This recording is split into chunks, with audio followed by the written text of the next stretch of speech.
दोस्तों, अगर आप नौकरी करते हैं और हर महीने आपकी सैलरी से पीएफ यानी प्रोविडेंट फंड कटता है तो ये वीडियो आपके लिए बहुत ही जरूरी है, क्योंकि आज हम बात करने वाले हैं ईपीएफ यानी एम्प्लॉइज प्रोविडेंट फंड की नई ब्याज दरों के बारे में। साथ ही समझेंगे कि अगर आपके पीएफ अकाउंट में 1 लाख से 10 लाख रुपए तक का अमाउंट है तो 1 साल में आपको लगभग कितना ब्याज मिलेगा।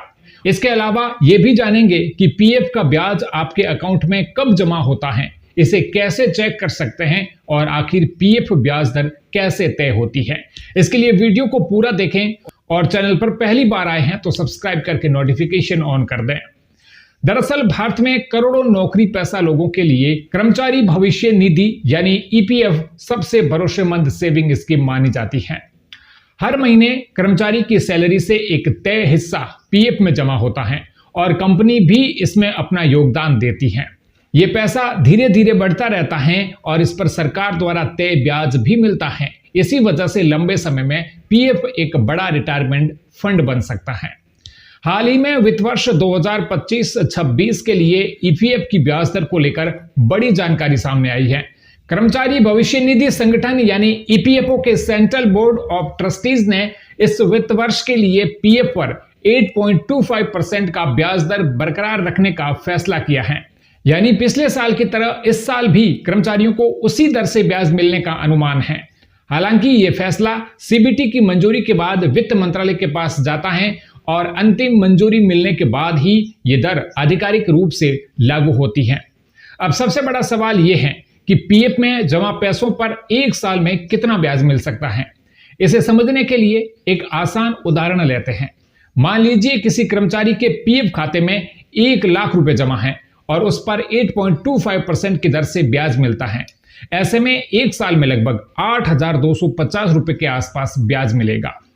अगर किसी के पीएफ में 3 लाख रुपए हैं तो करीब 24,750 रुपए के आसपास ब्याज बन सकता है। वहीं 5 लाख रुपए पर करीब 41,250 रुपए और अगर पीएफ बैलेंस 10 लाख रुपए है तो लगभग 82,500 रुपए के आसपास सालाना ब्याज जुड़ेगा।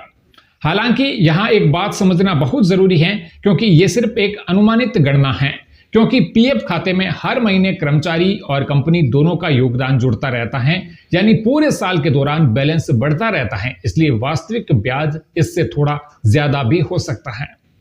अब बात करते हैं उस सवाल की जो लगभग हर कर्मचारी के मन में होता है, पीएफ का ब्याज खाते में कब आता है।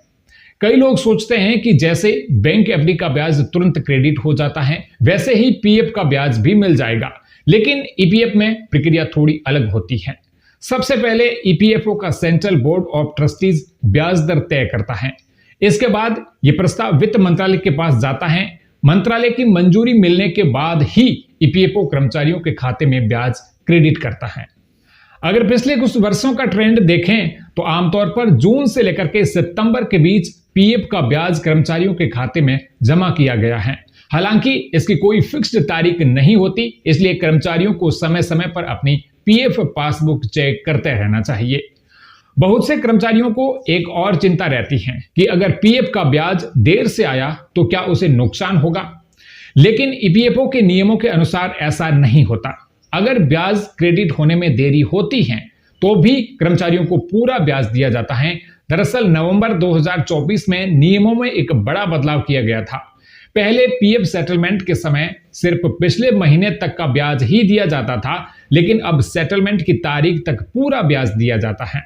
अब बात करते हैं कि पीएफ का बैलेंस कैसे चेक करें। पहले कर्मचारियों को पासबुक देखने के लिए लंबी प्रक्रिया से गुजरना पड़ता था, लेकिन अब ईपीएफओ ने इसे काफी आसान बना दिया है। हाल ही में पासबुक लाइट नाम का एक नया फीचर शुरू किया है, जिससे कर्मचारी अपना पीएफ बैलेंस देख सकते हैं। इसके लिए सबसे पहले आपको ईपीएफओ की आधिकारिक वेबसाइट पर जाना होगा। वहां अपने यूएएन और पासवर्ड की मदद से लॉगिन करना होगा। लॉगिन करने के बाद ऊपर दिए गए व्यू विकल्प पर क्लिक करना होगा और ड्रॉप डाउन मेन्यू में पासबुक लाइट को चुनना होगा। यहां आपको हाल ही के 5 ट्रांजैक्शन की जानकारी दिखाई देगी। अगर पूरी पासबुक देखनी है तो व्यू पासबुक पर क्लिक करके पूरी डिटेल भी आप देख सकते हैं।